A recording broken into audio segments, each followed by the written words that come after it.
ಕಲಾ ಸಾಹಿತ್ಯ ಮತ್ತು ಸಾಂಸ್ಕೃತಿಕ ಸಂಘವು ಕನ್ನಡ ಮತ್ತು ಸಂಸ್ಕೃತಿ ಇಲಾಖೆಯ ಸಹಕಾರದೊಂದಿಗೆ ಸಂಕೇಶ್ವರದಲ್ಲಿ ಹಮ್ಮಿಕೊಂಡಿದ್ದ ಚಾಲುಕ್ಯ ಸಂಸ್ಕೃತಿ ಸಂಭ್ರಮ ಜರುಗಿತು.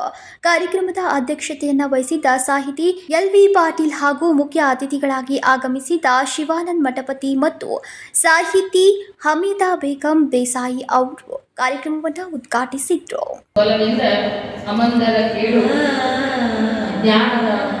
ಎಲ್ಲರ ಜೀವನದಲ್ಲಿ ಬೆಳಕನ್ನು ಮೂಡಿಸಿ ಎಲ್ಲರನ್ನ ಕೇಳಿಕೊಳ್ತಾ ಈ ದೀಪ ಉರಿಯುವಂತೆ. ಸಾಹಿತಿ ಹಮೀದಾ ಬೇಗಂ ದೇಸಾಯಿ ಅವರು ಮಾತನಾಡಿ, ಗಡಿಭಾಗದಲ್ಲಿ ಹಲವು ವರ್ಷಗಳಿಂದ ನಿರಂತರವಾಗಿ ಕಲೆ ಸಾಹಿತ್ಯ ಮತ್ತು ಸಾಂಸ್ಕೃತಿಕ ಕಾರ್ಯಗಳನ್ನು ನಡೆಸಿಕೊಂಡು ಬಂದಿರುವ ಸಂಕೇಶ್ವರದ ಶಿವಾನಂದ ಕಲಾ ಸಾಹಿತ್ಯ ಮತ್ತು ಸಾಂಸ್ಕೃತಿಕ ಸಂಘವು ಹೊಸ ಹೊಸ ಪ್ರತಿಭೆ ಹೊರಬರಲು ಕಾರಣವಾಗಿದೆ ಎಂದರು.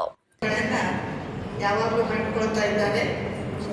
ಬಹುಶಃ ಈ ಒಂದು ಸಾಂಸ್ಕೃತಿಕ ಸಂಘದ ನಾನು ಒಂದು ಭಾಗ ಅಂತ ಹೇಳ್ತೇನೆ, ಅತಿಥಿ ಅಲ್ಲ. ಅಧ್ಯಕ್ಷತೆ ವಹಿಸಿದ್ದ ಸಾಹಿತಿ ಎಲ್.ವಿ. ಪಾಟೀಲ್ ಅವರು ಮಾತನಾಡಿ, ಪ್ರತಿಯೊಬ್ಬರಲ್ಲಿಯೂ ಒಂದಿಲ್ಲ ಒಂದು ಪ್ರತಿಭೆಗಳಿದ್ದು ಅದನ್ನು ಹೊರತರಲು ಸೂಕ್ತ ವೇದಿಕೆಗಳು ಅಗತ್ಯ ಎಂದರು. ನಮಗ ಗಡಿ ಭಾಗದೊಳಗೆ ಏನು ಸಂಕೇಶ್ವರ ಸುದ್ದಿಗಳು ಏನು ನಡೆದ ಸಂಕೇಶ್ವರ ಜೀವಂತ ಐತೋ ಇಲ್ಲೋ ಅಂತೇಳಿ ಅಂದುಕೊಳ್ಳುವಂಥ ಸಂದರ್ಭದೊಳಗೆ ಇಲ್ಲಿ ಸುರೇಶ್ ಚಂದ್ರಗಿ ಅವರು ಬಂದಾರ.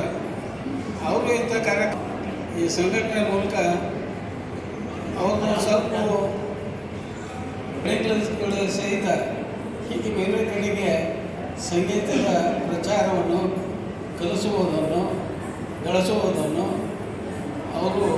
ನಂತರ ನಡೆದ ಸಾಂಸ್ಕೃತಿಕ ಕಾರ್ಯಕ್ರಮದಲ್ಲಿ ಜಾನಪದ ಗೀತೆ, ತತ್ವಪದ, ಜಾನಪದ ನೃತ್ಯ ಸೇರಿದಂತೆ ಅನೇಕ ತಂಡಗಳು ತಮ್ಮ ಕಲಾ ಪ್ರದರ್ಶನ ಮಾಡಿದರು. Sachin Kamble, KMM Kannada news, Hukkeri.